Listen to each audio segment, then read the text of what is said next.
I get started on the whole speech thing, a little story about why I don't have a PowerPoint.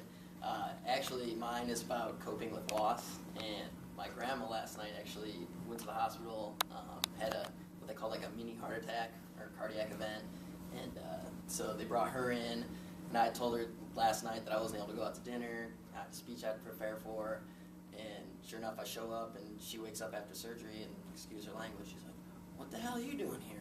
I was like, "Well, you almost had a heart attack, Grandma. I got to be here." And she's like, "Well, I think you should go work on that speech." I was like, "Well, I thought I was going to have to add you to my speech." So she was all freaking out about it, but yeah, so I didn't have time to do the PowerPoint. But to get started on the whole thing, we'll start here. So imagine, I know you can, coming across the whole nation to pursue a dream. For me, it was running track and field at ASU. And you're set to go, you're confident, everything's going your way. And then back home, you have two people that you lose, one being your uncle and one being a teammate. And I lost my uncle to cancer, which is, it was what it was. We dealt with it. We knew it was coming, so it was a lot easier. And then to set up my teammate's part, he actually was at practice. He got hit by a car when they were doing a workout. They got separated. And there's this place that we run, and they go about 50 miles an hour. And he was crossing the street, didn't look both ways, got hit and killed. And I was one of the first people that heard about it, so I had to break it to my team back home. So that was one of the roughest experiences for me. So the two influential people that I lost coming into last year was just a really rough thing for me to deal with. And the purpose of this speech is to inform you about my experiences and how I coped with it and how other people cope with their problems, and the general gist of how coping with it is the best way by going through emotions, your range of emotions, living for them, and then objects. Objects is going to play a big part. So expressing emotions is going to help the grieving process altogether. I'm a person who really doesn't like to express emotions. I like to kind of bottle everything up, and sometimes that's not the best thing, the best way to go about it. I know in high school, my girlfriend was always mad because I never really told her what was on my mind, all that stuff. And then once Patrick died, it was definitely a change in me, at least.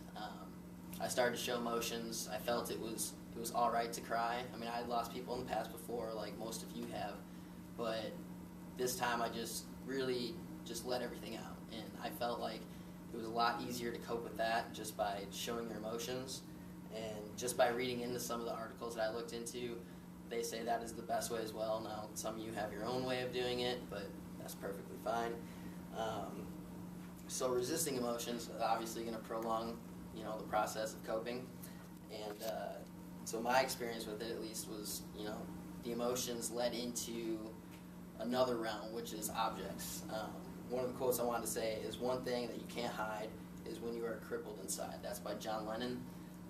So obviously emotions played a big part in his life. And then transitioning to the next stage, the objects in your life. You're going to experience many things that the person that you loved, liked to do, things in your house that are going to remind you of that person.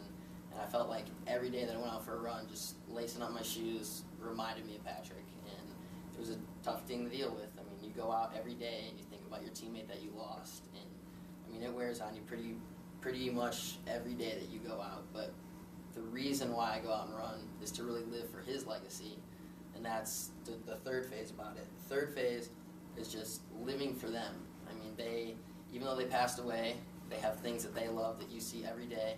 And you're going to go into it, and you're going to see that you can live for them. For him, he didn't obviously make it out of high school, which is the most unfortunate part, and that was hard for all of us to deal with.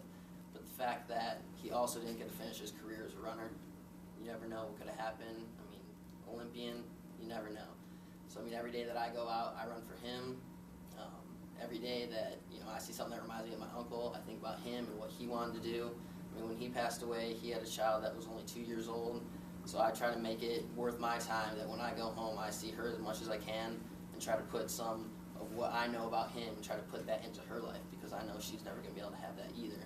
So living for them, their legacy, sharing the objects that you see, make sure that you keep those in your life, because a lot of people like to push them aside.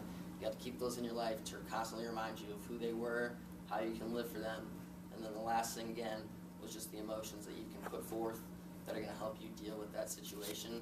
Now, that would be the end of my speech, but I hope that everything that I said is going to help you in the future. Hopefully, it's not anytime soon, but should that occurrence arise, hopefully this will help you in the future. Thank you.